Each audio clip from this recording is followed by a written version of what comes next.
Shall we start? Oh, Dr. Evren, can you record the session too, just in case? Yeah.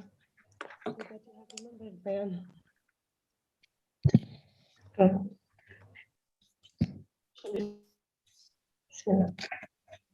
بسم الله الرحمن الرحيم والصلاة والسلام على أشرف المرسلين سيدنا محمد وعلى آله وصحبه أجمعين. Ladies and gentlemen, distinguished speakers and guests around the globe. Good morning, everyone. First of all, please allow me to introduce myself. I am Fatin Ashur, the moderator of today's event and an active UN volunteer member. On the behalf of College of Islamic Studies at Hamad bin Khalifa University, I would like to welcome you all in this event. We appreciate you are taking time of your busy schedules to join us today. Maker Majlis is a platform operating under the College of Islamic Studies at Hamad bin Khalifa University for youth to engage in activity goals.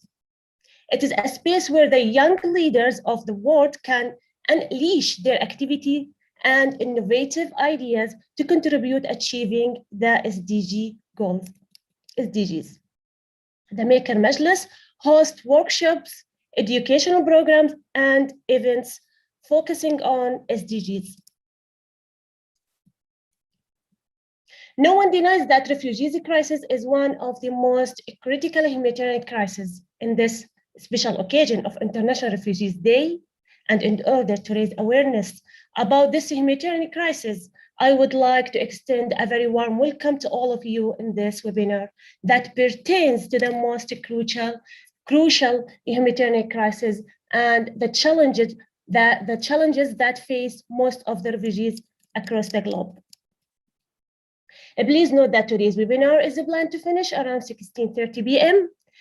I am sure it's going to be a great 3 days of interaction and learning for all of us. We hope you find the program we have lined up for you very fruitful and engaging. I will now invite Dr. Imad Shaheen, the Dean of Islamic Studies College at Hamad bin Khalifa University, to provide his speech. Dr. Imad, the mic is yours, please.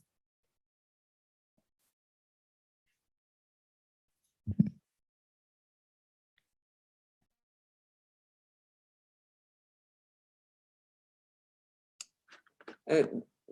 Imad, please unmute yourself.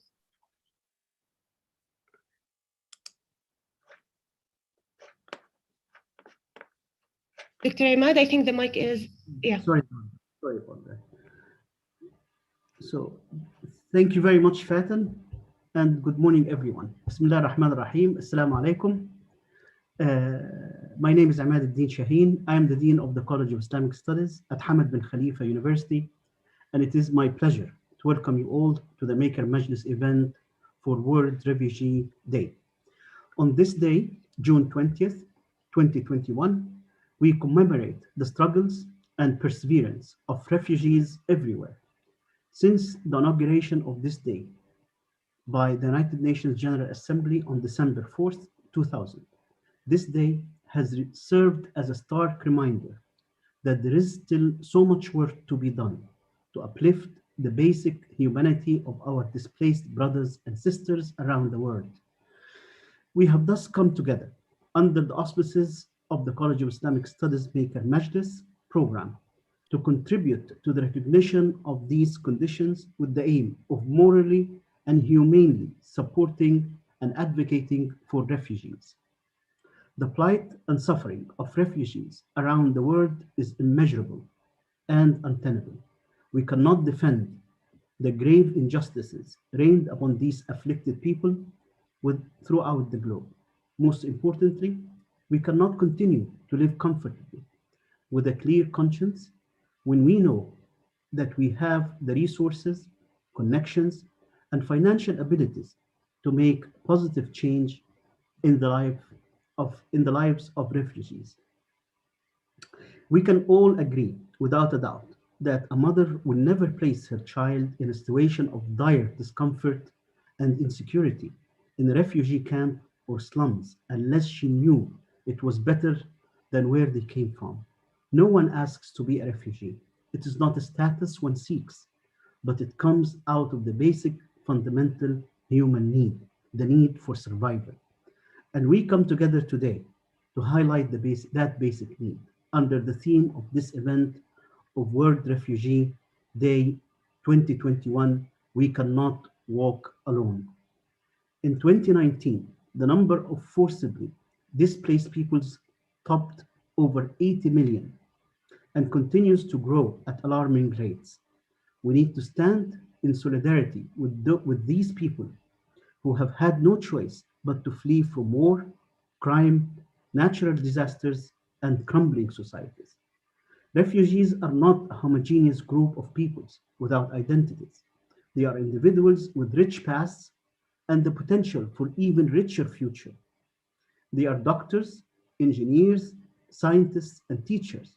They are mothers and fathers, daughters and sons, brothers and sisters.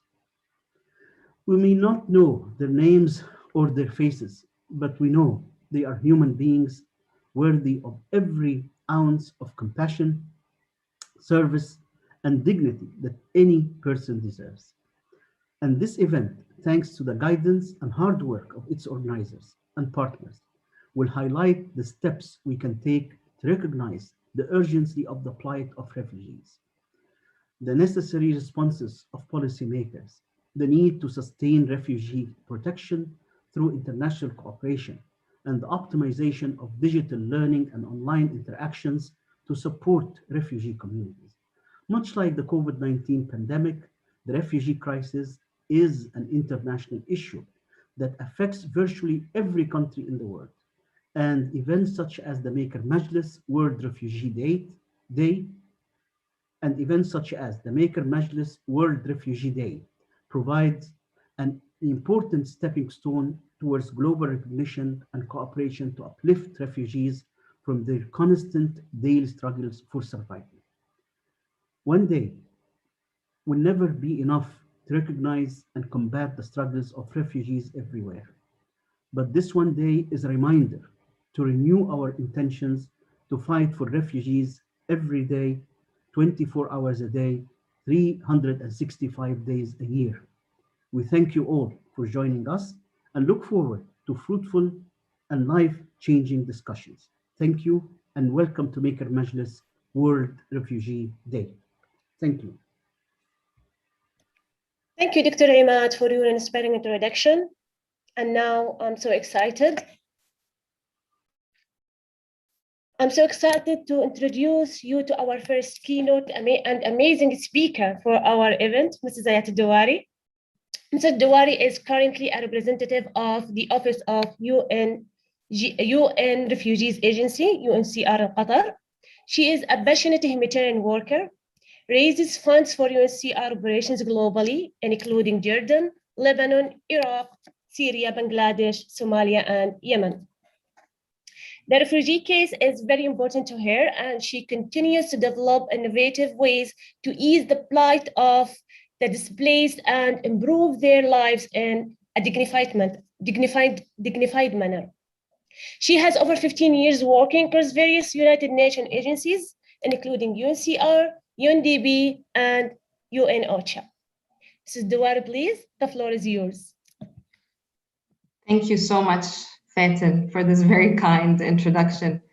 And thank you, Dr. Ahmed, for your passionate remarks. Right. Can you hear me? Okay.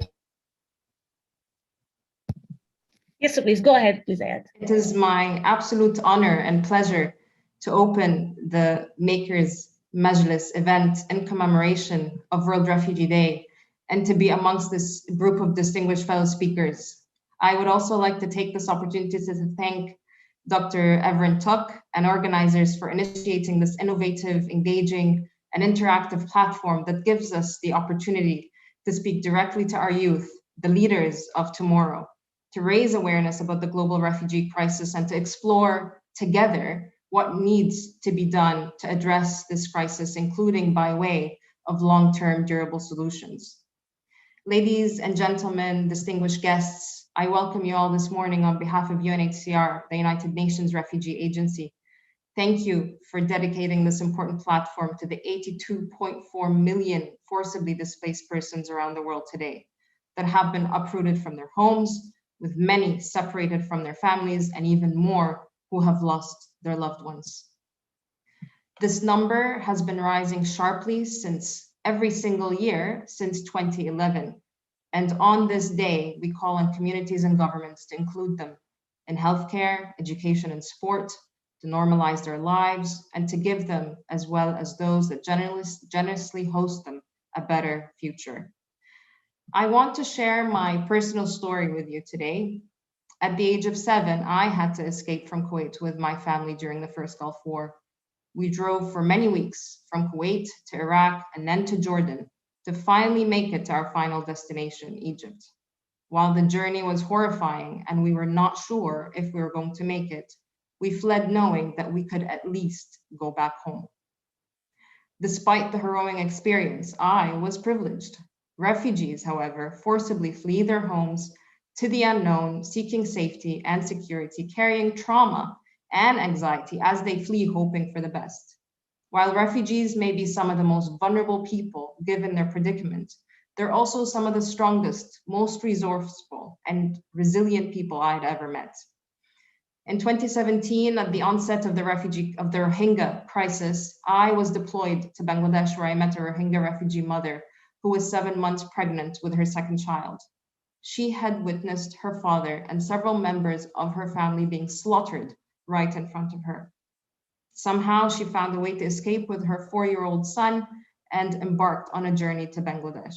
She kept telling herself that she had to be strong despite everything for her children, to provide them safety and eventually to give them the life they deserve. This is the kind of characteristic I think about when I think about refugees: bravery, resilience, and incredible strength.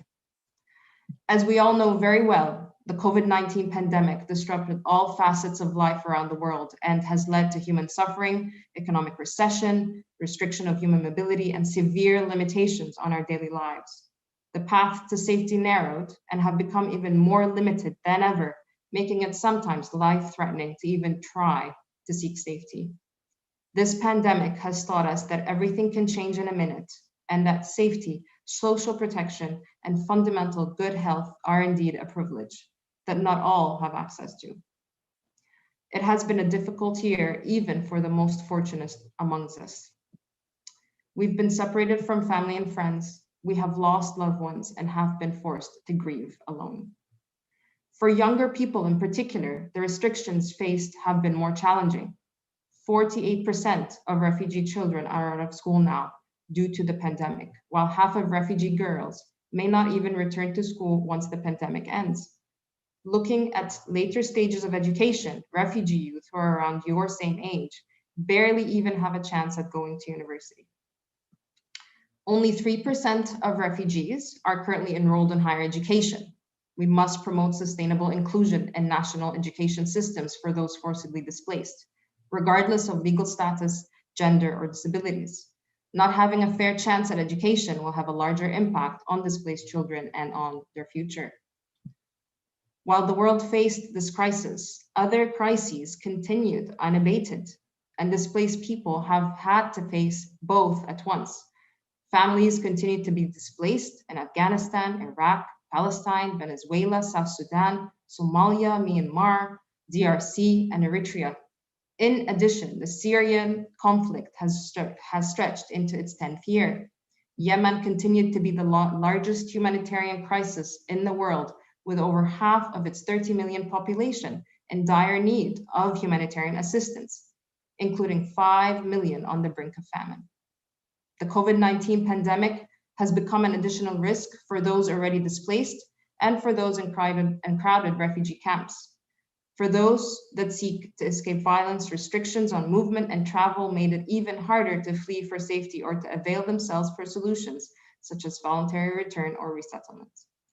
We should all stand together to protect the health and well-being of all people who have been forced to flee their homes and to ensure that they can access health services when needed. The ongoing pandemic has proven the vital importance of working together so we can achieve more.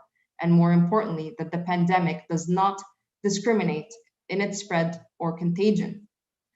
An additional complexity faced is that 85% of refugees seek safety in low and middle income countries.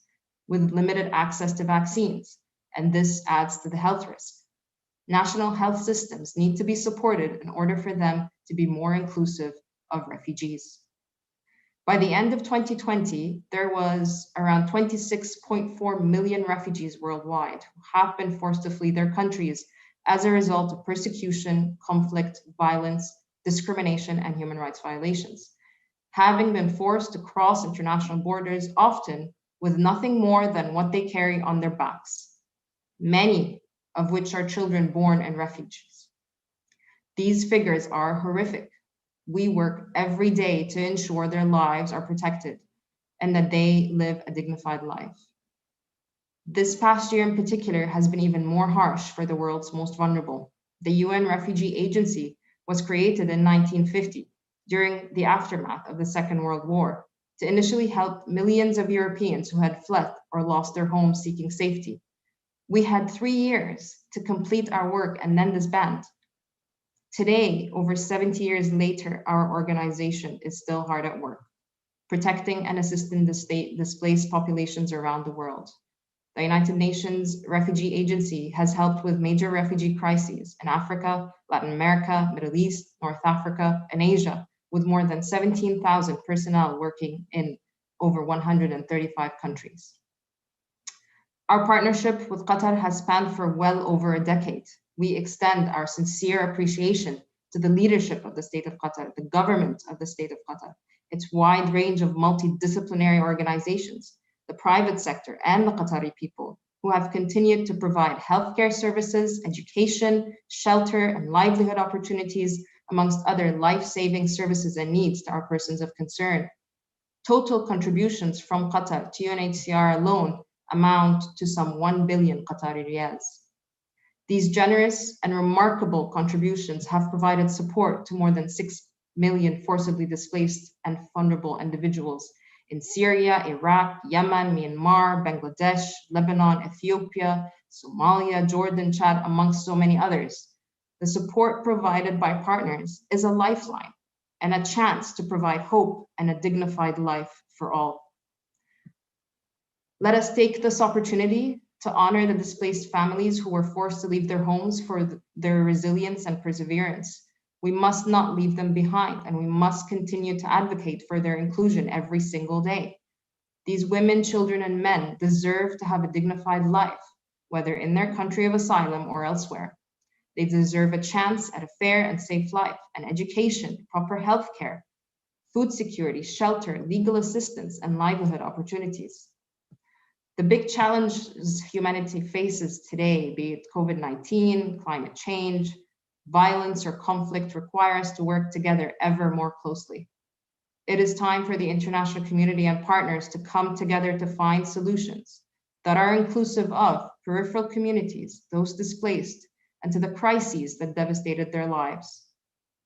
UNHCR remains committed to those displaced and to better their lives. We must remember that preserving human rights and human dignity are essential to build a better future and a peaceful and just world for generations to come. Let us remember, ladies and gentlemen, these numbers, while they depict so much suffering, trauma, and loss, they represent millions of women, children, and men that themselves have dreams, wishes, and aspirations.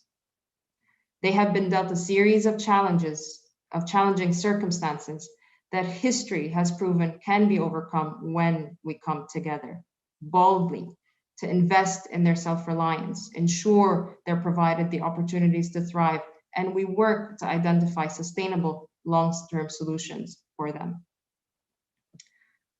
On 20th June of every year, we remember the resilient refugees who, despite the dangers they face, are still strong and strive for a dignified life. They flee because they have hope, so let us work towards a hopeful and empowered present and future for them. Together we heal, together we learn, together we shine. Thank you again for your time today. I wish you a great event over the coming days. I now give the floor to Ms. Fatin Ashur to introduce the next speaker. Thank you again.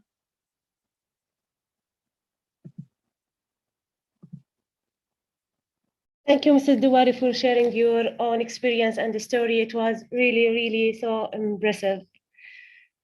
Now, please allow me to introduce you to our second speaker, Mrs. Mandy Singhara.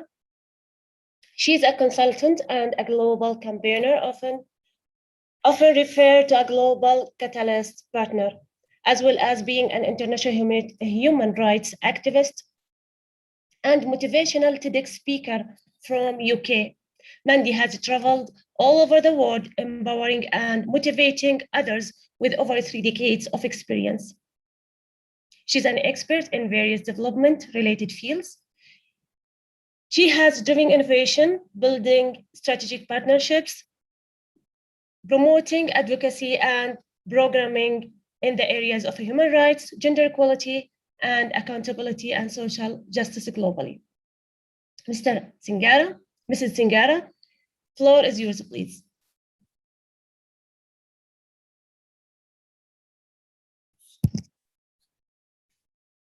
Please unmute yourself, Mrs. Singhara. It's all right, unmuted, sorry about that. Thank you, it's a great honor and a great privilege to join you again, and it's fantastic to hear from you and about learning about some of the things that have been going on. And actually, what's really shocking is that when we're looking at over 65 million people now have been displaced, and that's nearly the population of the UK where I am. So that really makes you think about actually, wow, how many people are. And 57% of the world refugees come mostly from 3 countries, South Sudan, Afghanistan, and Syria. And Syria, actually, 6.3 million people have fled their home due to the conflict. And actually, 3.5 million of those people are actually in Turkey nearby. And then the second largest is actually Afghanistan, where 2.6 million people have been displaced. But actually, I know right now the UK and other countries are looking at airlifting some of the interpreters that were actually helping people through the conflict, because actually America and the UK and all the troops are pulling out of Afghanistan. And there is a real risk that people are worried about their future. And I think that numbers are going to get even worse. And I think it's really important that we use this day to think about all these things that are happening globally. And also places like Sudan and actually neighboring countries in Ethiopia, where we have seen things that are going on, but actually are not making the news as much. And it has been really soul destroying for me to watch this. And I think that we need to look at addressing this issue. And we have seen people in Myanmar since 2017, at least 700,000 people have gone to countries like Bangladesh. And actually, and Bangladesh is actually dependent on aid from other countries and actually have tried their best to deal with this. But then there's natural disasters that actually cause more trouble there as well, like climate. And I think it's really important that we talk about the impact of not just fleeing conflict and actually, for religious regions or whatever people may be leaving, but actually climate, like there's no clean drinking water anymore. And it's going to become even more scarce before over the top. And then there's no crop, no livestock. And how do we support people from, being like starving to death even more? So I do think that we need to be looking at this. And as the UK is going to be leading on COP 26 in Glasgow shortly, I think that it's a real important thing that we actually talk about refugees and we look at the impact of climate on the rural poor and people in countries where they are being displaced, and looking at actually refugee camps. Because what has happened is during the pandemic, the whole world has shut down. We've shut our borders. We have not been able to travel. We are not interacting with people like we used to. But actually what's happened is, because the UK has made a pledge of taking 20,000 refugees through their vulnerable resettlement program, and they're nearly at that number, but there's about 500 or something people that are still left in places like Yemen, Egypt and other countries, and Jordan. So what we want to do is actually resettle those people. And because of the pandemic, there weren't flights for at least 15 months. I know just recently for the last couple of months that some small numbers have now started to come back to the UK. But some of those people that the UK had agreed to take had very complex needs. So they may have had disabilities, they may have other underlying health conditions. And I do think it's really important that we have an open, frank conversation and that we look at actually resettling people across Europe. And people do have a right to actually move across this planet. And sadly, countries are becoming, shutting their borders and sort of don't want to take people. And I can tell you that is a real issue here. And people don't want to just claim asylum. There are a handful of people who are economic migrants who will come, they want jobs, they want a better life. And you have to ask yourself, if the world was a fairer place and that you could have all your Maslow hierarchy of needs met, that your food, warmth, shelter, and all of the things that I take for granted almost, which I don't, but most people do, that you wouldn't want to leave. If your home was a safe place, your country, you could thrive and not just survive, you wouldn't want to leave. But I do want to touch upon something that I'm very passionate about, and this is about women and girls who are refugees. They make up half of the population, sadly. But actually, the women's experience has even added kind of facets on top of that, including mass rape, sexual slavery, forced pregnancy, forced marriage, early child forced marriage. We have seen during the pandemic, and that a lot of girls will never return to school. A lot of young girls' parents will actually marry her off because they think it's safer. And we need to address this issue. And we do not want young women to use sex as a currency for food and for shelter. We do not want them that actually they can't even have sanitary products, and actually they are so dependent on us to do this. I think that we need to make sure that no girl ever has to choose between food and sanitary products, that no woman has to experience horrific abuse. I know that when we're looking at humanitarian aid and we're looking at certain issues, we have to make sure that we do not forget women. And we really need to be looking at how do we address this issue. And for me, I think that we need all UN parties to join in. And I know today people are going to be tweeting and people are talking about, supporting, or they're like really shocked about this. But actually, we want something more sustainable. We need people to really lobby their governments. I mean, for me, it's really, we in the UK are, give a lot of aid. And I know recently we have reduced that percentage for this year, but hopefully we'll pick it up. And there is a lot of lobbying to government. But also we want the government to take refugees and help them to resettle. I know we are taking Afghan interpreters and we are offering people asylum, but sometimes people don't end up in the asylum system for years, waiting for a decision, putting them into the brinks of poverty, and they end up falling into the black economy, doing jobs to just survive, and actually falling into the hands of criminals, falling into the hands of victims of traffickers and being exploited. And we need to address these issues because there are so many other issues of modern day slavery, human trafficking, all of these crimes that are multi-billion-pound businesses that actually need to be cracked down.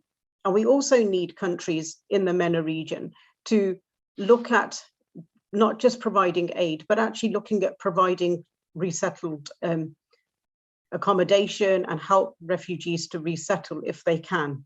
And I think that there are some countries that do this better than others, but I do think we have to look at empowering people. So when refugees come here, that actually they're educated, that they're not just ending up in a system where they're just applying for low-level jobs. We need to upskill people. We need to teach them the right English or French or whatever language that they need to learn. We have to help them to integrate. We have to teach them about the different ways of different cultures to help integration, so actually that they don't feel so isolated, that they feel active citizens of that country. I think that there are a lot of practical things that need to be done, and this is a small step. But today, by this conference that you're going to have over the next couple of days, is a real great step in the right direction. And it's a great honor and a great privilege to be joining you again. And I would also like to say that actually it's really important that we call out, governments who are not supporting and taking refugees, and saying, well, it's not our problem, you know, we don't need to do this, or we're going to just give a few £100 or, you know, a few £1,000,000. But actually, we need to be looking at solutions. We need to call those governments accountable, and where there is you know, crimes happening against humanity, we all need to unite. And like previously has been said, make sure that no one is left behind. We level the playing field, that everyone's voice has been heard, that we don't have a nation or a global crisis again, that where by us being voiceless and being silent and thinking, well, it's not our problem. It is our problem, because actually, you know, this is God's land. And, you know, I was lucky enough to be born in the right postcode lottery almost, where, you know, I was born in a country where I've had a right to an education, have freedom, have independence, have finances, and been able to live my life. A lot of these people live like that, but sadly, due to war, conflict, and other reasons, their lives have turned upside down. And I do think that we need to look at rebuilding back better, including people. And as we're thinking about the global reset after the pandemic, that we make sure that we do not leave the vulnerable people behind. The pandemic has brought a lot of things to the surface, inequalities to the surface like never before. We may all be in the same storm, but we're definitely not in the same boat. And I think that we need to just think about this for a moment. And I hope that we really do think about walking in other people's shoes for a moment and learn from their experiences and look at working together, looking at how we can empower and have more universities as sanctuaries around the world where we can offer free education and support refugees to actually thrive. And on that note, I'd like to just say thank you again, and it's a great honor, and I'm really looking forward to listening in to the event. So thank you again. Thank you so much, Mr.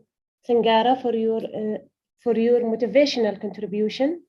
Moving to our third keynote speaker, Dr. Aya Randall. Dr. Aya Randall has worked as a lecturer in Faculty of Law at Al-Najah University in Palestine. She has worked as a legal researcher for the Institute of Law at Birzeit, the Palestine Independent Commission of Human Rights, and Office of the Quatrain. And most recently, as the head of the advocacy department at the Women Center for Legal Aid and Counseling in Ramallah, Palestine. Her research interests include human rights and gender. Dr. Aya, give us your words, please. Thank you so much for inviting me for this fantastic event. And yes, my interest might be women and human rights, but I'm just going to tackle some aspects of international law and the relationship between international law and the Palestinian refugees. So I will start this session by highlighting some aspects of the longest refugee struggle in the Arab world, the Palestinian refugee struggle. Before that, I'll just go into some introductory notes, why refugee rights matter. The current international system is based on sovereign states. A state's sovereignty is challenged by refugees, which force international actors to consider ethical principles and human rights issues, which are part of their international obligation. In fact, the principle of non-refoulement means that sovereign states cannot refuse to admit refugees into their territory based on regulations applicable to foreign nationals. A refugee is, of course, a foreign national, but he or she cannot be subjected to all the regulations applicable to foreign nationals, since his or her status as a refugee is by definition related to coerced departure from the country of origin. Why does refugee legal status matter? Refugees need multi-layered protection. The starting point for protection is necessarily legal, but cannot be separated from questions of economic self-sustenance and social development. Otherwise, legal protection may becomes void of meaning and effectiveness. A refugee's daily life is affected by national laws and institutions. Their economic and social well-being depends largely on what residency and civil rights they enjoy, rights which are in the most Arab countries increasingly uncertain. Legal restrictions with regards to naturalization, family unification, employment, property, housing, education, healthcare, and other adds instead to their insecurity and instability. Who is a refugee? There are several different definitions for refugee. However, only those enjoying the status of refugee in strict legal sense enjoy the rights guaranteed by international law, rights that are included in many national laws and regulations. An authoritative definition is the one present in the 1951 Refugee Convention, Article 1, Paragraph 2. The same article, paragraph C, provides a list of circumstances in which the convention ceases to apply to any person falling under the term of Section A, which include inter alia, he has acquired a new nationality, and enjoys the protection of other country of his new nationality.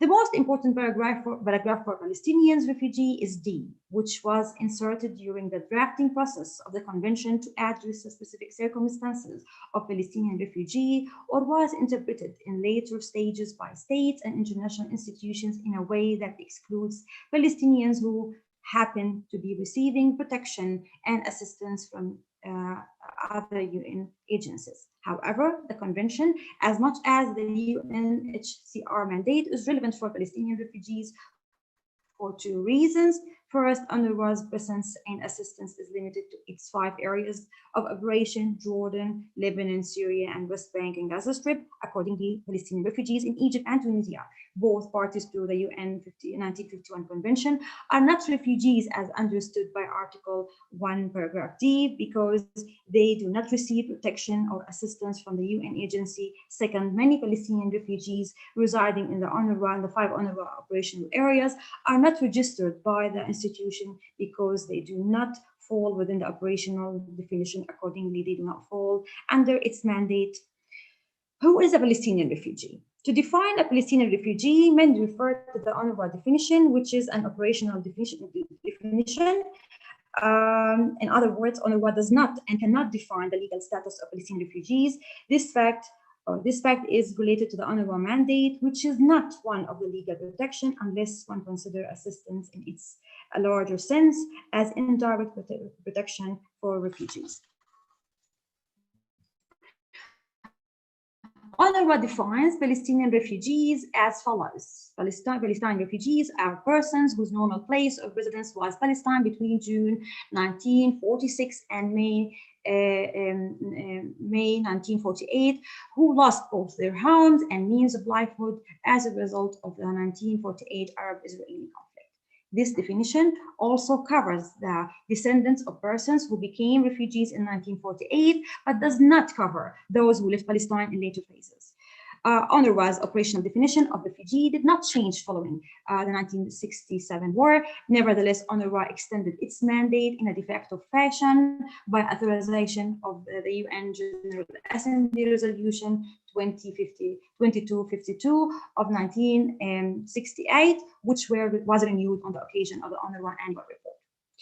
Palestinian refugees, according to the above definition, are entitled to assistance, but UNRWA service does not provide for all of them.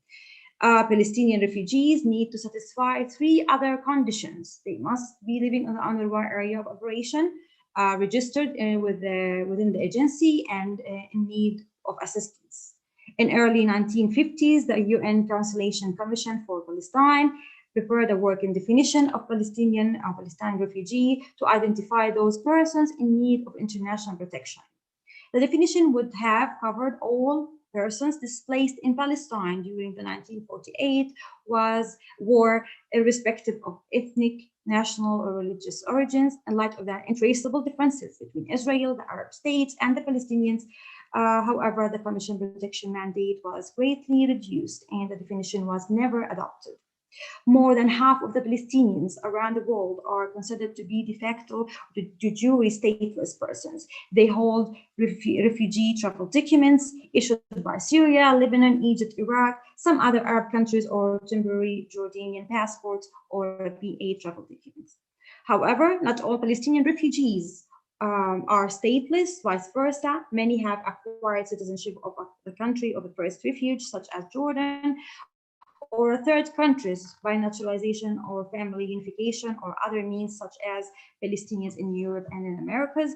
On the other hand, refugees in West Banks and Gaza Strip are all stateless, but not all of them are refugees. It's important to tackle actually the right-based approach because, you know, we do have two different approaches to deal with the refugees. A right-based approach, counterposing the needs-based approach, adds to the need to take the rights of refugees seriously and not only their needs. The satisfaction of refugee needs entail dependency, assistance at the expense of freedoms and access to rights. The essence of rights-based approach is identification of a certain standard of treatment to which an individual refugee is entitled. The dichotomy between a right-based approach and the needs-based approach appears very clearly when comparing the definition of refugee adopted by UNRWA and the one included in the 1951 Refugee Convention. UNRWA's operational definition of Palestinian refugee is limited to the need of persons and thus different from the protection-related definition of refugee found in the 1951 Refugee Convention and the UNCHR status. As a result, the agency beneficiaries receive basic subsistence, but none of the protection for a wide range of human rights and fundamental freedoms that were to be granted by the 1951 Refugee Convention and the UNHCR. So we do have a protection gap. The UNCCB was established by the UN General Assembly Resolution 194 of December 1948 with a protection mandate for Palestinian refugees. It was soon superseded by leaving UNRWA established by the UN General Assembly Resolution 302 of December 1949 as the only international face of the Palestinian refugee issue, while the protection function is virtually non-existent. Besides the West Bank and Gaza and refugees in West Bank and Gaza Strip, only Jordan, Lebanon, and Syria are within the UNRWA areas of operation. So those special measures for Palestinian refugees were used, as mentioned above, as a justification for not applying the 1951 Refugee Convention based on the Article 1, paragraph D. The act of exclusion, unfortunately, is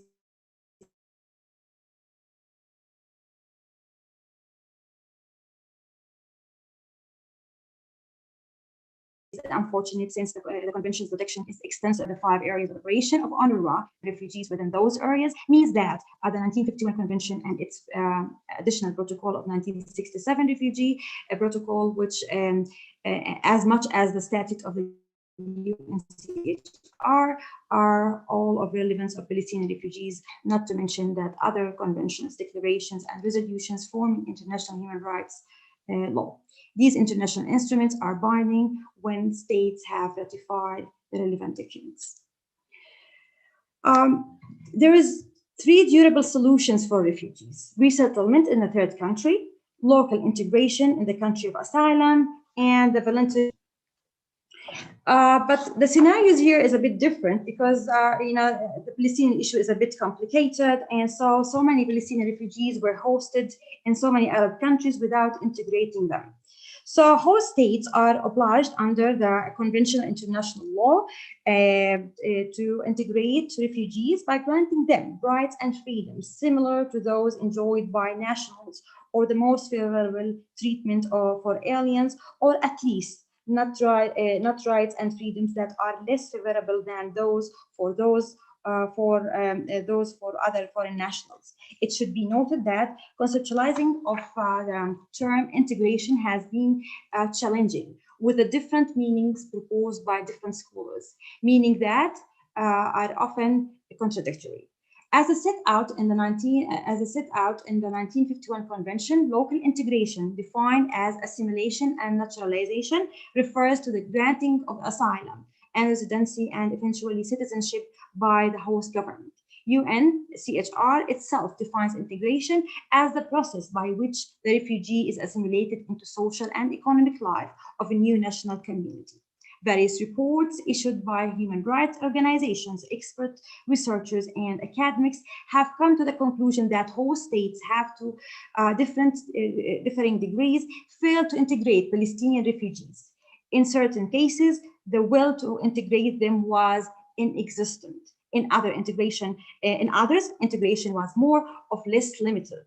The possibility of local integration has not been accepted by most host government, and the presence of refugees is seen as being temporary by host governments and refugees themselves.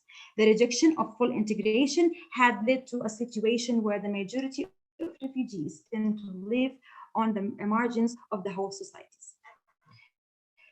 The second preferable solution is the reparation.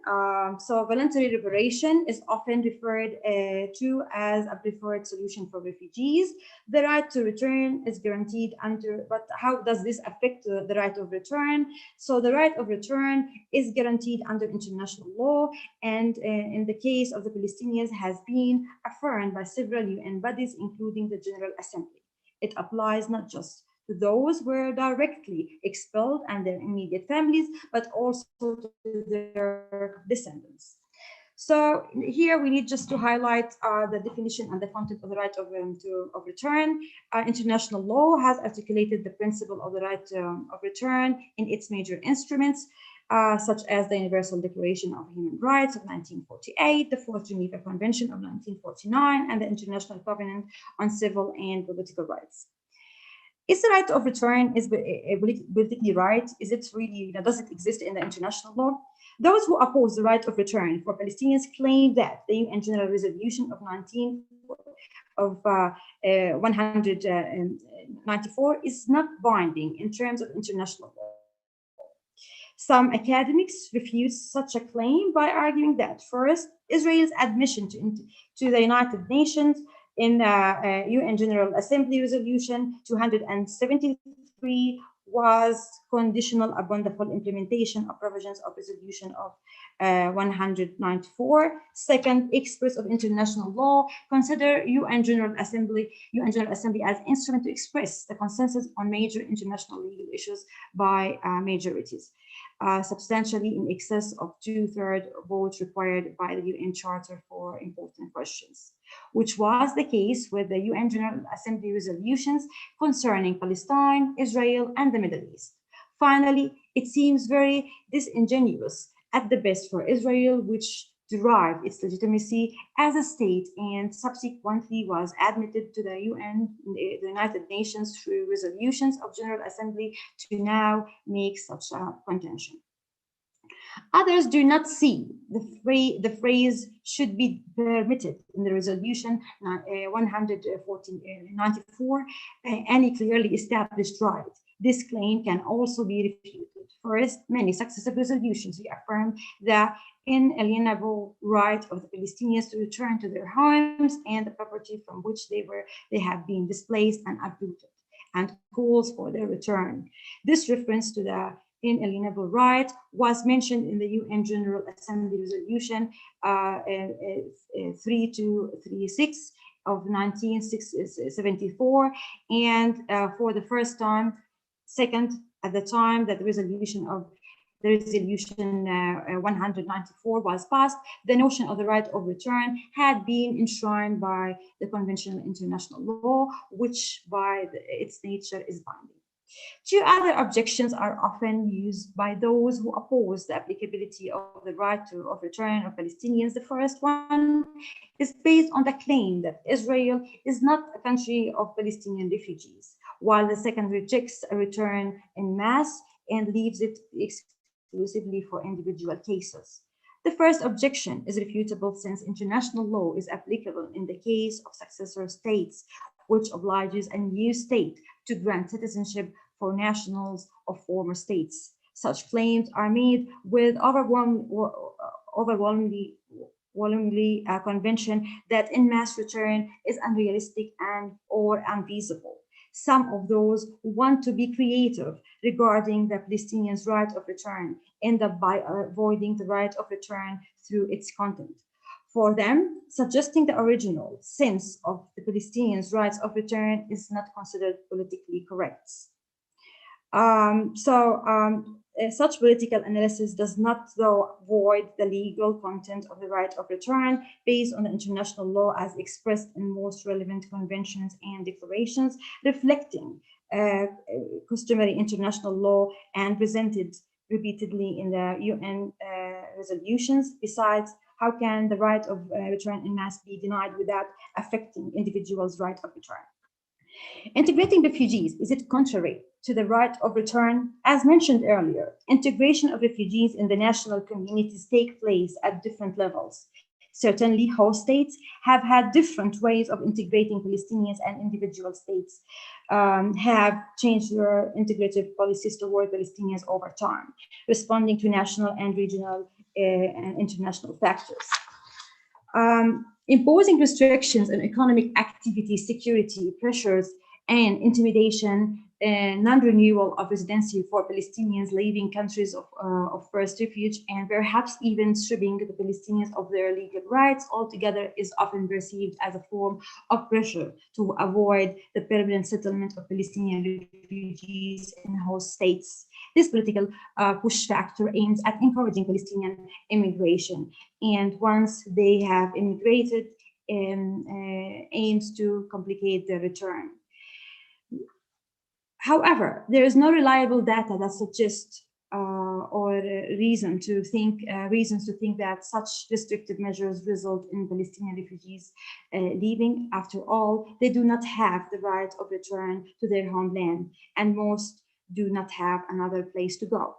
Lebanese state policy is sometimes accompanied by popular support in opposing the Tawteen, as it is termed in Lebanon. The rejection of settlement, however, is not only public policy. It was even included in the Lebanese constitution when preamble was added, thus acquiring constitutional value. This opposition to the settlement of Palestinian refugees is often connected to the delicate religious divisions in Lebanon and the need to keep the balance between communities. For this reason, it seems that opposition to the settlement of Palestinian refugees in Lebanon is one of the few issues that unites the Lebanese government and most of the sectarian communities, not to mention government and opposition both in Lebanon and abroad. This attitude may be misinterpreted by politicians and decision makers to mean a forcible evacuation, a forced transfer to another country, or even forced re-entry to the country of origin. If it is not misinterpreted by politicians, it may be misconceived by Palestinian refugees. However, as noted by some academics, rejecting settlements does not mean a collective or forced evacuation of Palestinians. Rather, rejection of settlement should entail a refusal to grant Lebanese citizenship to the Palestinian refugees remaining in Lebanon after establishment of the Palestinian entity. Granting rights without access to citizenship is typical of Syria and reflects one of the principles on which the Casablanca Protocol is based. In this sense, Syria, like Lebanon, rejects the permanent settlement of Palestinian refugees, but unlike Lebanon, Syria serves an example which confirms that secure civil and social rights in the host countries can protect refugees from falling victims for the fear of discrimination, to the danger of resettlement and loss of their national identity.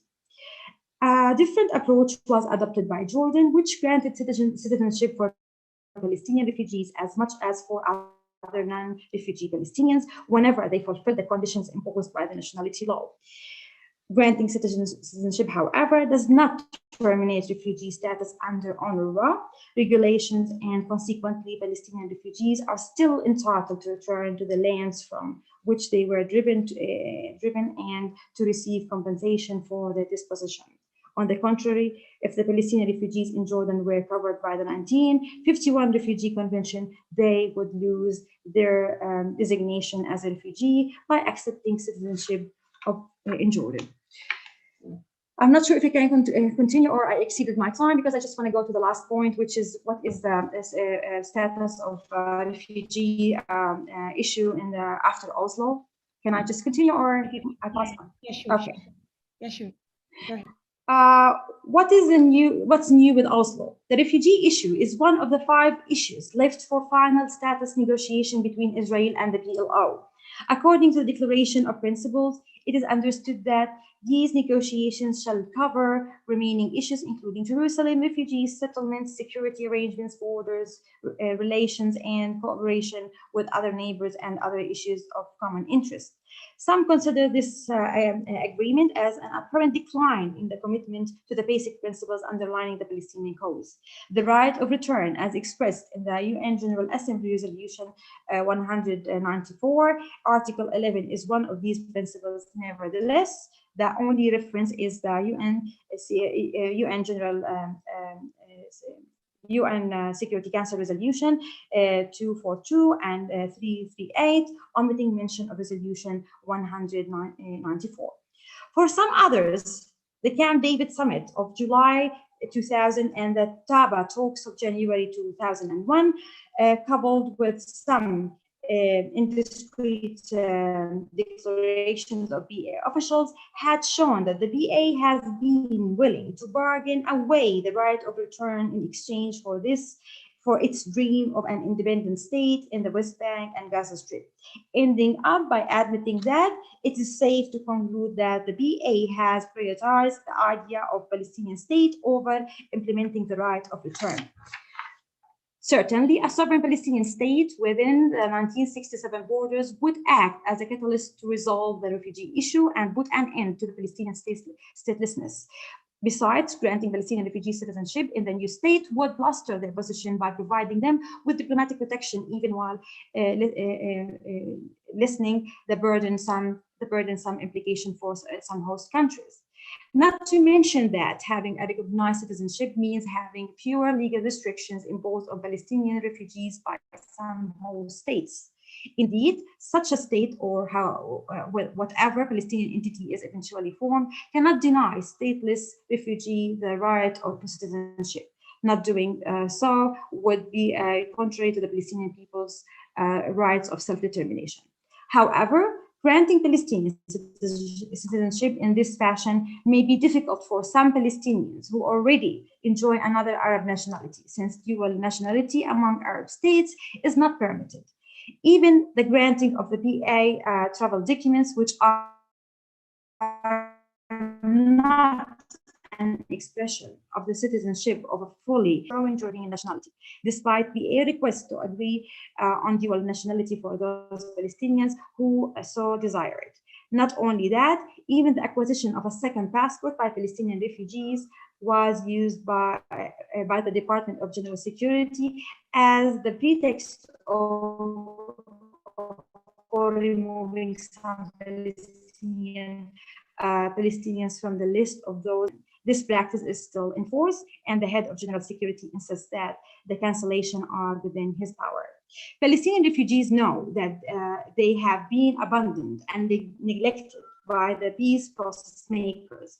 For this reason, they perceive civil and social rights as tools for survival in disparate situation. This does not mean that they are necessarily willing to integrate completely into host societies. Rather, such rights serve to mitigate their destitution and to alleviate their day-to-day suffering.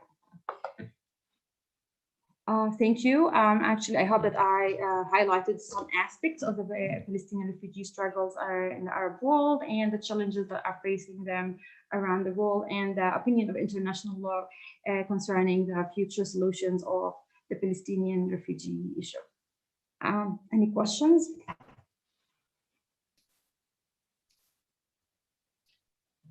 Thank you, Dr. Aya, for your excellent speech. It was really, really helpful, interesting.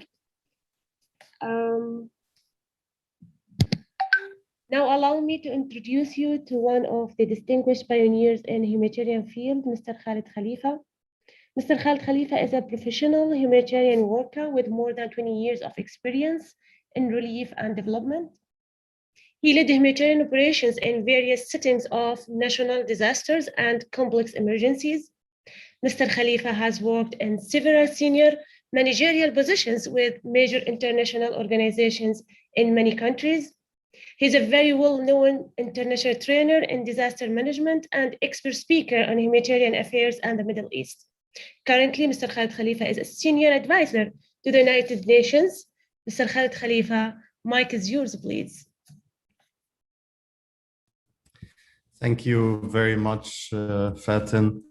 And it's a pleasure to be with all of you today. Thank you for the invitation and for giving us the opportunity to speak on this very special day for UNHCR and refugees, internally displaced people around the world. I was trying to share my screen to show the presentation, but the system is not allowing me. I don't know if you can. I will make you co-host now, and then you should be able to let me know if it works now. I am a co-host, so just one sec. I will. That's done. Great. Yeah, I'm trying to share the presentation.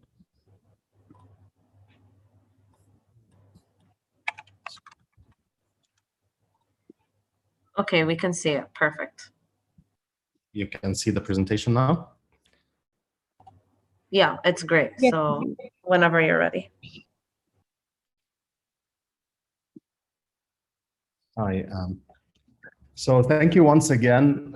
Today, the 20th of June, marks the World Refugee Day. And I was just on a radio interview now, and they said that we celebrate the World Refugee Day. I say, no, we do not. We do not really celebrate the World Refugee Day. I hope there was no need to have a World Refugee Day in the first place.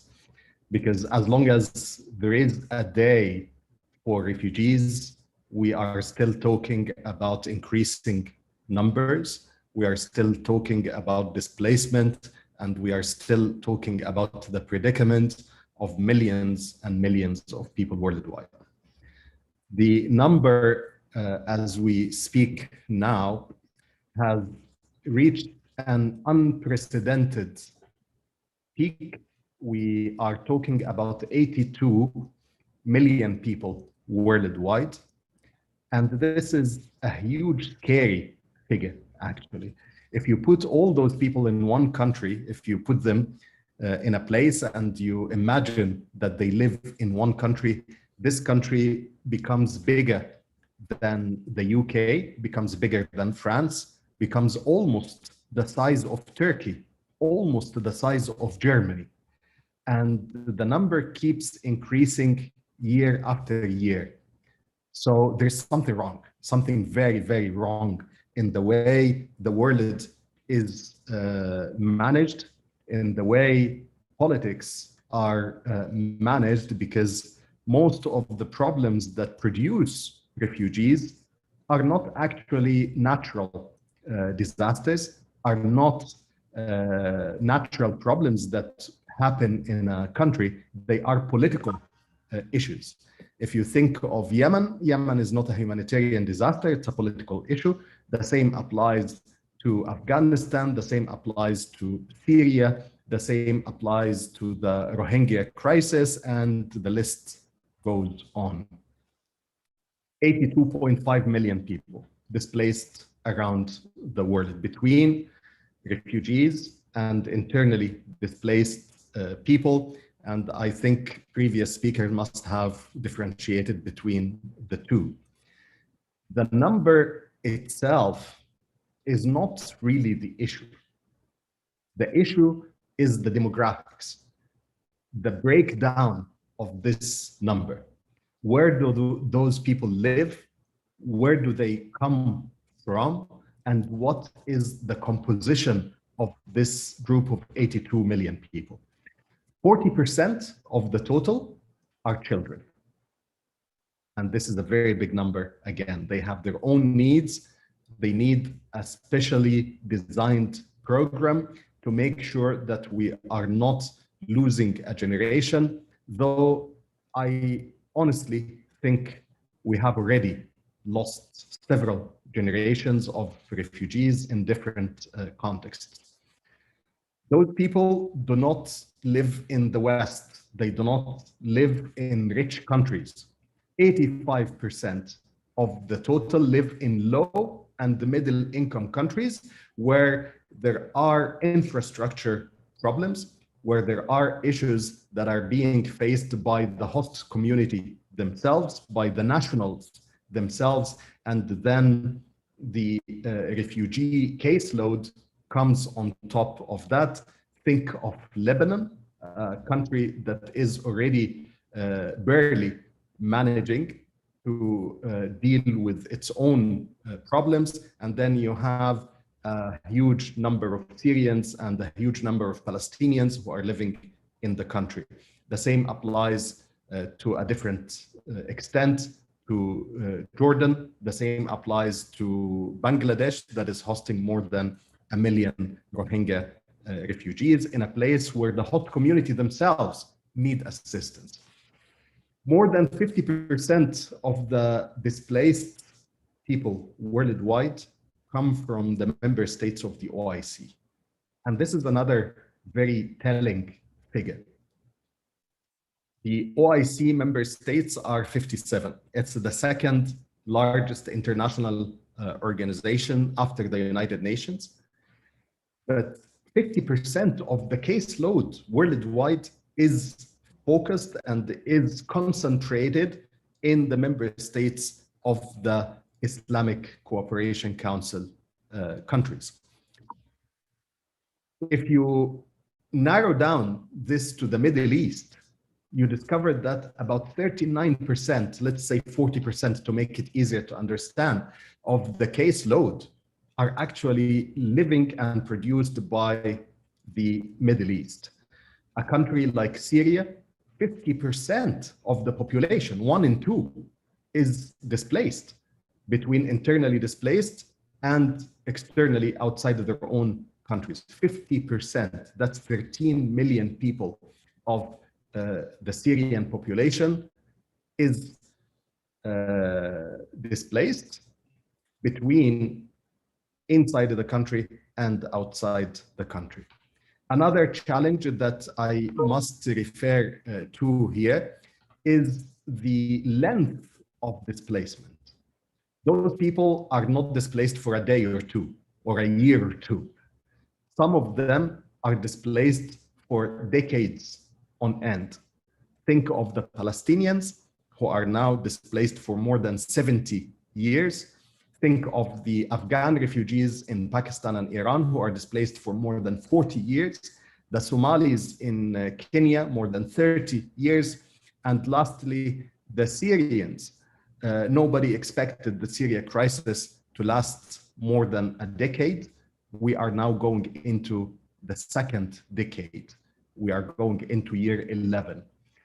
So disasters of displacement become very protracted.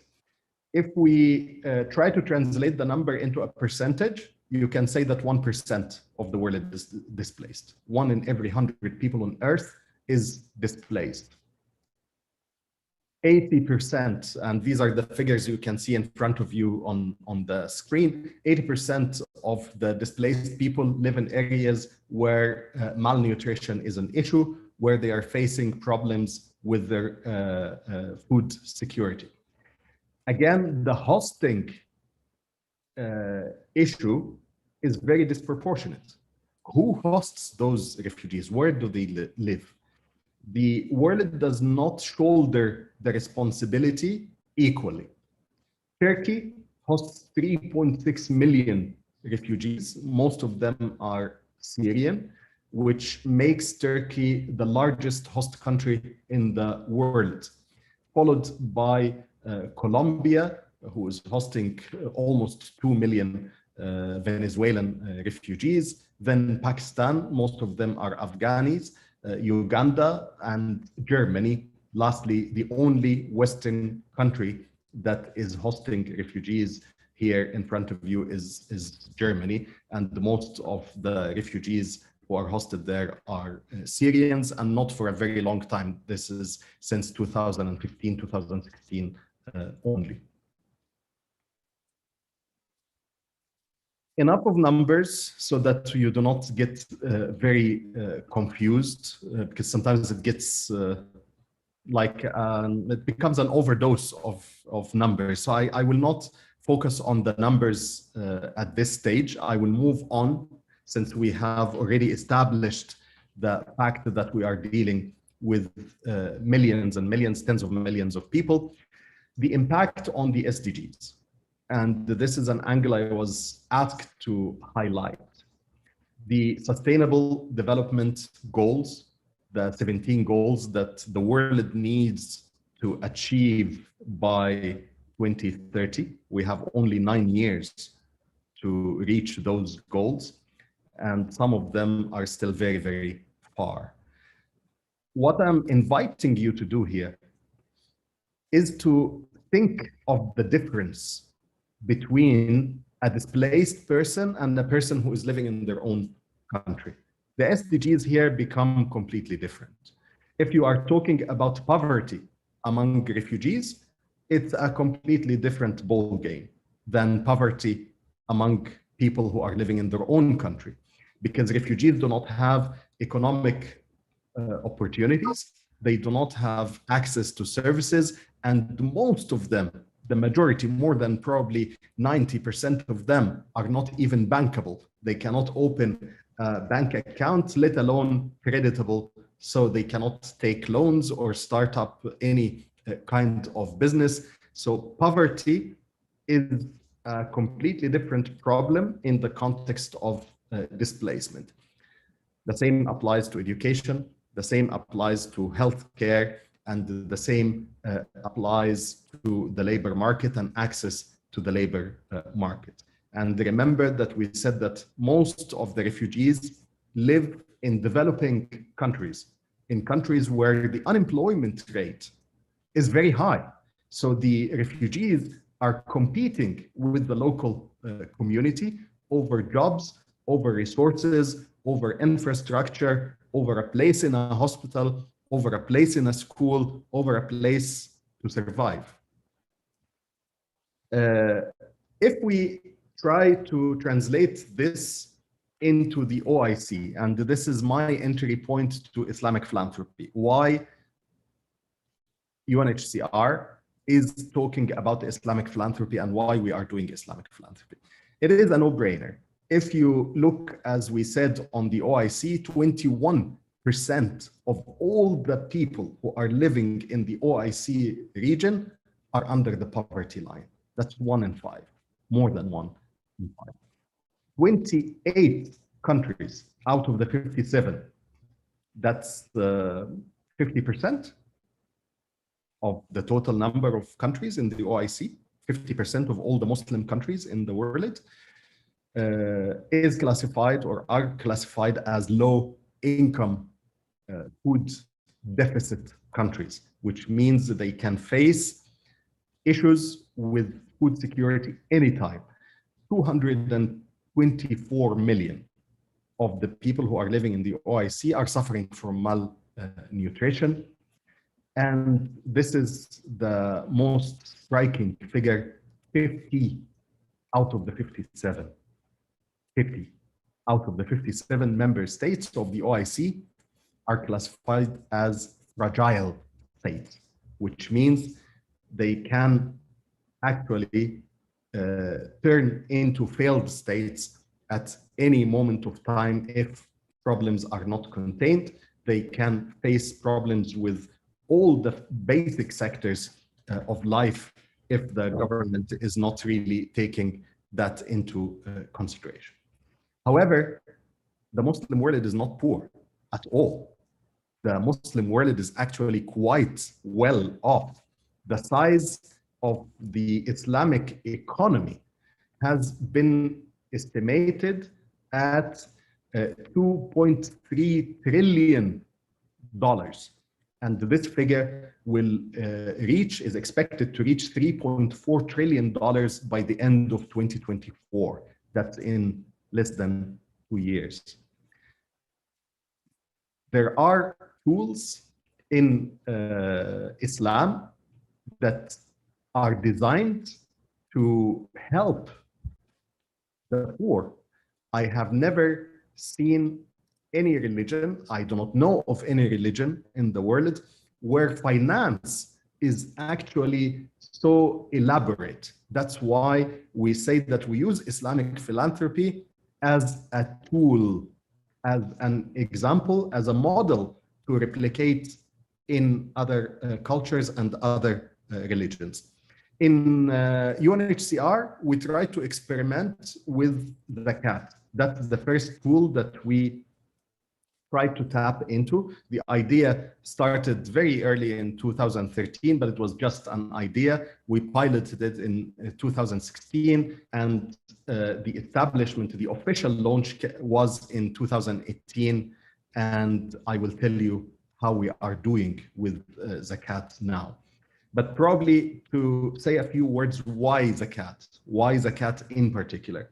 According to the Islamic Development Bank, the amount of zakat money that should circulate around the world is between 550 to 650 billion dollars per year. This is the money that Muslims should pay in zakat. In UNHCR, we conducted our own assessment, our own study, and we came with a very small figure, $75 billion per year. But that's not actually a very small figure. If you think of it, it's double the money needed for humanitarian assistance worldwide. In our first year of collecting zakat in 2019, we managed, alhamdulillah, to raise about $44 million from mainly zakat and sadaqat. And in 2020, despite COVID-19, we reached $61.5 million, and we are hoping to keep growing in that sector. If you link zakat to the SDGs, how can zakat actually contribute to the achievement of the SDGs? Zakat can help reduce poverty because you give people money and they are supposed, the main purpose is to get them out of poverty. And historically, we have many examples where zakat took people out of poverty to the extent that they themselves started to pay zakat. This is the objective. I do not think there is a better solidarity approach whereby wealth is distributed in an equitable manner than this.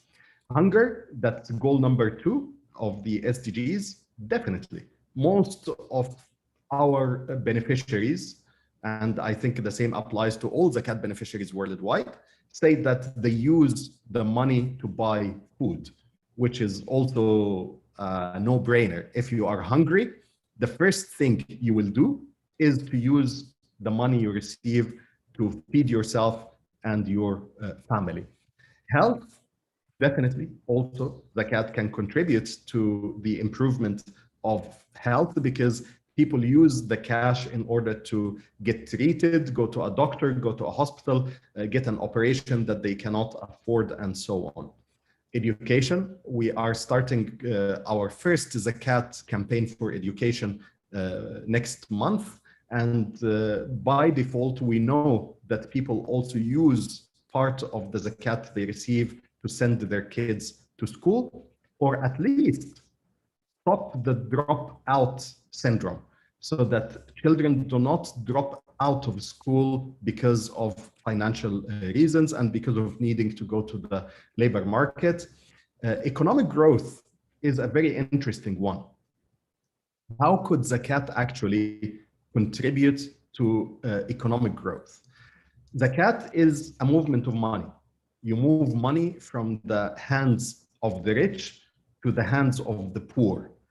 And the poor take the money to go to the market, to buy food and services and so on. So you energize the market. And we have conducted some research in Lebanon, and we concluded that each dollar that is paid in cash assistance, and that's mainly zakat, can generate $2.1 an increase in the GDP. So there is a direct link between cash injection and the growth in local GDP. And I think this figure actually is much higher in rural areas in Africa. The last goal, number 17, is about partnerships. We cannot do the zakat without partnerships, definitely, because we depend on contributions, we depend on people partnering with UNHCR to deliver in the field, and I will not go into why the zakat program of UNHCR is considered the most effective in my view. I'm happy to say that if time allows. My last point before I close and give you back the floor, Fatin, for questions, is the role of Qatar. Where does Qatar fit in this, since I am talking to a group of intellectuals who are interested in Qatar as well? Qatar is our largest partner when it comes to Islamic philanthropy. We have our largest donors, individual donors, worldwide. In Qatar, our largest single donor is Sheikh Thani bin Abdullah, and we are growing by the day in our partnerships in Qatar. We are partnering with civil society in Qatar. We have programs, old programs with Qatar Charity, and they funded some of our zakat programs, and this is a very strategic relationship that we are planning to support also going forward. We have work relations and projects funded by Eid Charity. We used to have a lot of activities with RA. We have a big partnership with the government itself through the Ministry of Foreign Affairs and Qatar Fund for Development. And Qatar is the largest contributor to our core budget in the GCC. So Qatar is a very valued partner to UNHCR in the region, and we have big plans for working in and with Qatar going forward. I would like to hand you the floor back, Fatin, at this stage to allow for questions if there is any. Back to you.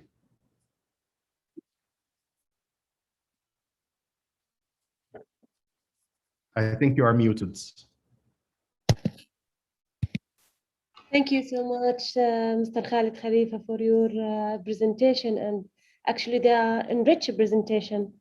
And now I think if we have any questions from our audience, I guess if we check the... Hello, may I accept it? Okay, yeah, go ahead, please. Yes, greetings to you all. I'm from Turkey. I am a Gambian residing in Turkey. So I want to ask you a question like, is it permissible to record some of these data you are sharing? They were very interesting to me, particularly. Sorry, what is the question again, Fatin? Can you repeat? Is it permissible to do what? Sorry. I say, is it permissible to record some of the data you were sharing in your presentation? 100%, sir. Take the whole thing. Thank you, sir. I'm really impressed with the data you shared. The presentation was great. All of it at your disposal. Thank you. Yes, sure. We will share it, inshallah, with all our audience. Thank you, Doctor. Thank you, Mr. Khalid Khalifa, for your inspiring speech and the enriched presentation, actually, that tackle the refugees issue. So, ladies and gentlemen, it's time to have a break now. Please note that we will carry on at 12 p.m. to find out more on refugee issue.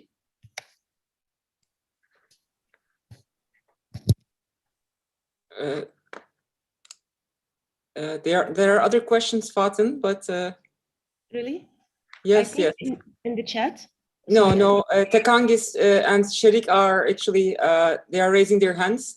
Let me unmute Sherik. You were the first one, please, Sherik Umar. I believe you are one of our students, right, from College of Islamic Studies. Assalamu alaikum. Thank you, Dr. Zok. Yes. I'm a student here in master's program. It was really insightful and it was really full information, the talk. And I wanted to know a little bit more about the Zakat program. I just don't want to take too much time. And I wanted to understand, because zakat is primarily given to only Muslims. So how does UNHCR make sure that the zakat that is given by Muslims goes only to Muslim refugees? And also, like, looking at the number of, like, countries which have donated for the zakat, you see that there are not many countries that you see that they have actively participated in the zakat program. And also you don't see much popularity among the people. Like, if you talk to somebody, they won't know about it. So why is this that zakat program is not so popular among the masses? Thank you so much. Very interesting questions. Thank you. Zakat, as I have highlighted, you can see that there is no shortage of problems amongst Muslims. We have a lot of problems in the Muslim world, and in some contexts, the almost 100% of the target population is Muslim. So you do not need to worry.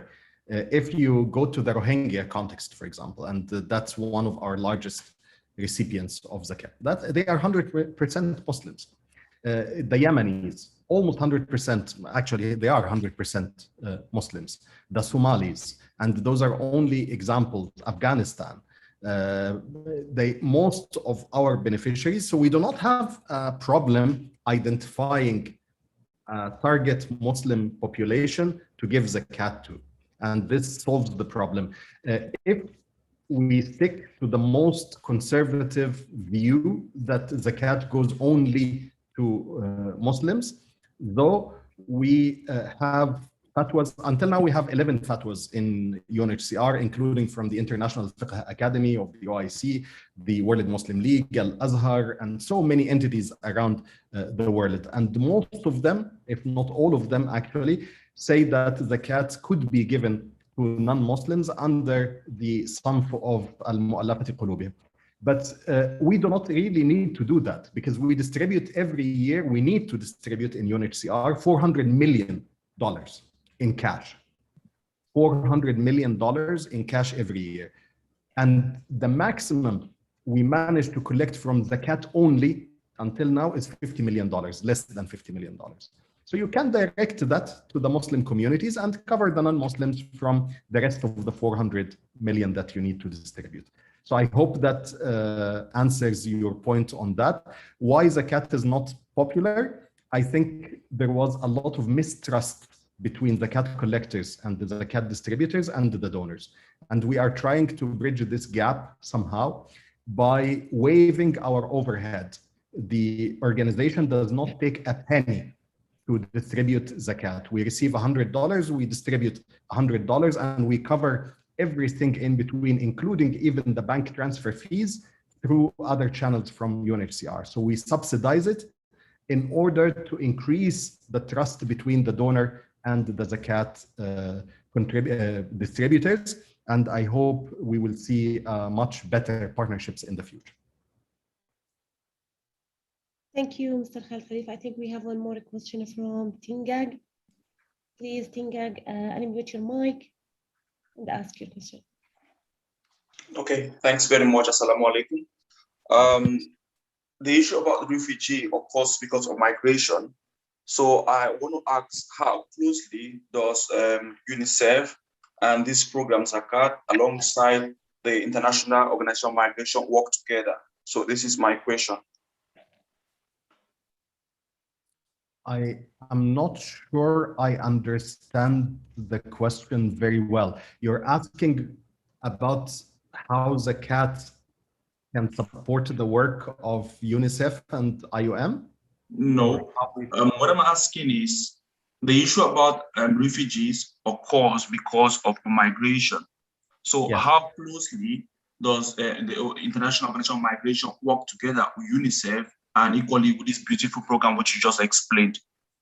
Okay, I think you mean with UNHCR. I work for United Nations High Commissioner for Refugees. Yeah, yes.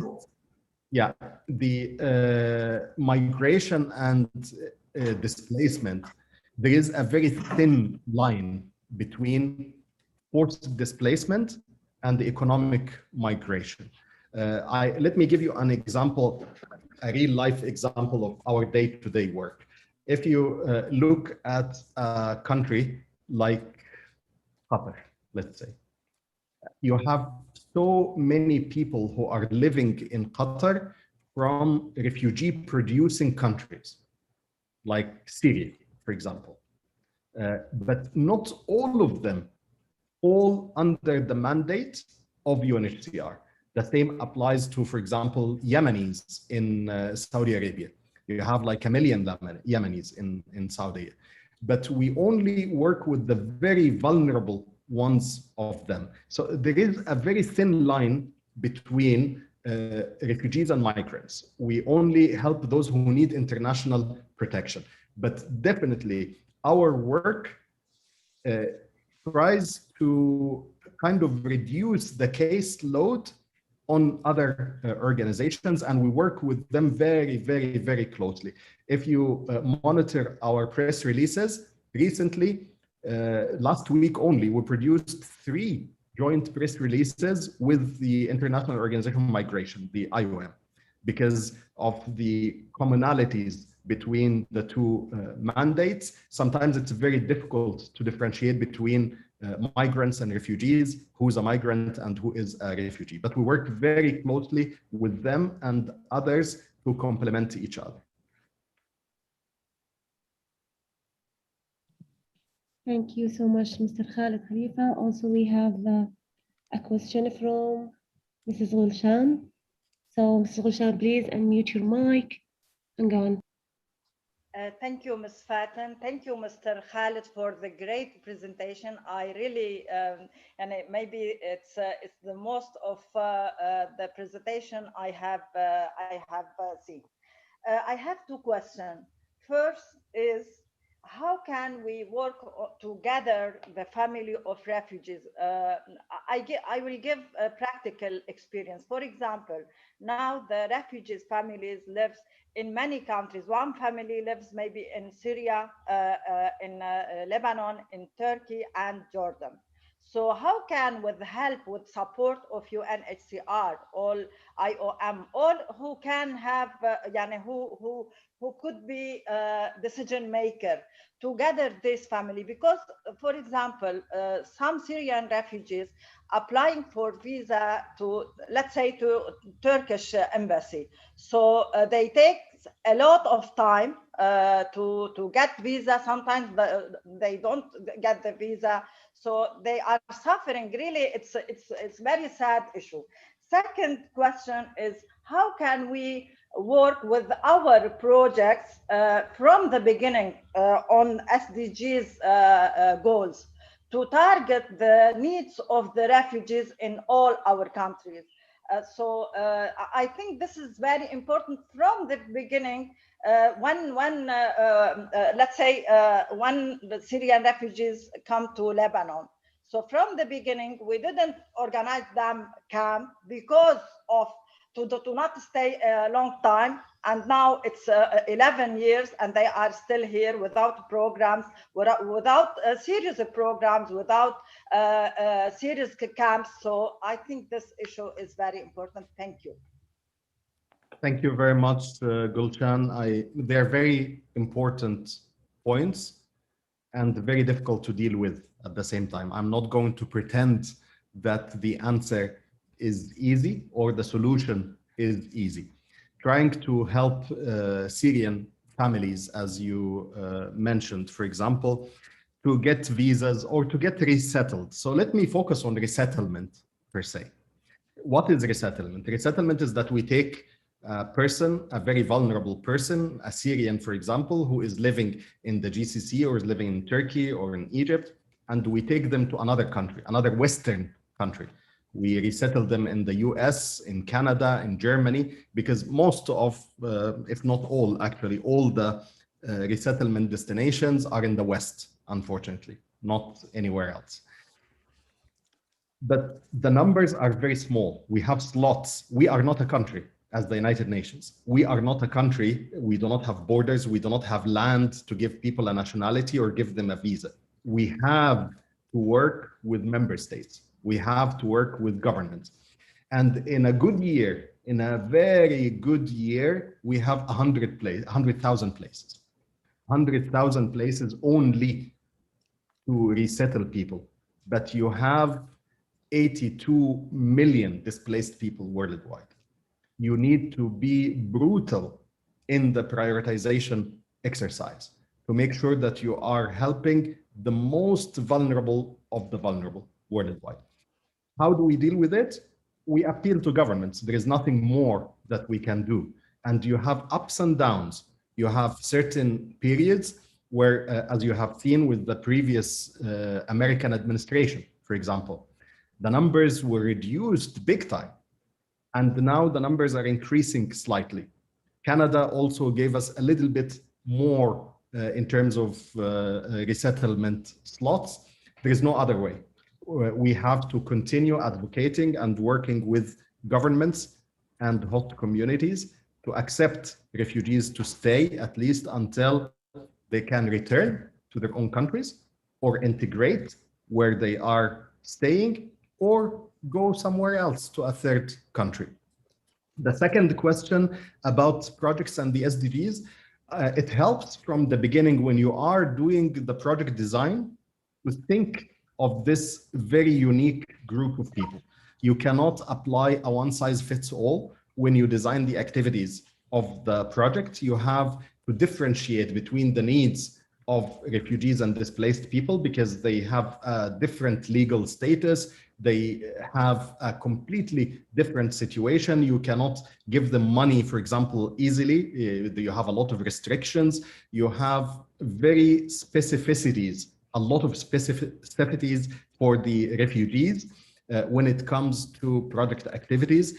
And you need to design the projects with them because nobody knows your own needs better than you yourself. So you need to speak to the refugees and design the projects with them, taking the SDGs as a backdrop to try to achieve them. I hope that helps.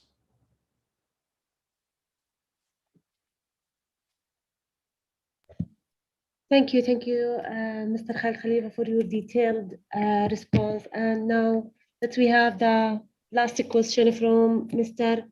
Mushfiq. Please, Yeah. Mr. Mushfiq. Yeah, thank you so much. Thanks so much. My name is Mushfiq. I work for the International Organization for Migration in IM mission in Doha.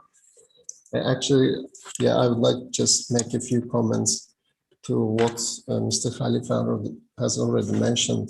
I am working closely with UNHCR in resettlement issue, and annually the numbers are around 100,000 people. Besides, IM is also involved in different activities in crisis areas to meet the needs of the people, including refugees and internally displaced persons. Again, we work closely with the UNHCR. IM is the lead of the Global Camp Coordination and Camp Management cluster, and we are involved in different areas in refugee response activities, which actually include wide range of activities such as shelter rehabilitation, infrastructure rehabilitation, access to services, and etc. So tomorrow we will have the session for IM activities. I invite the colleagues and students, youth, not to miss tomorrow's IM session. Thank you so much.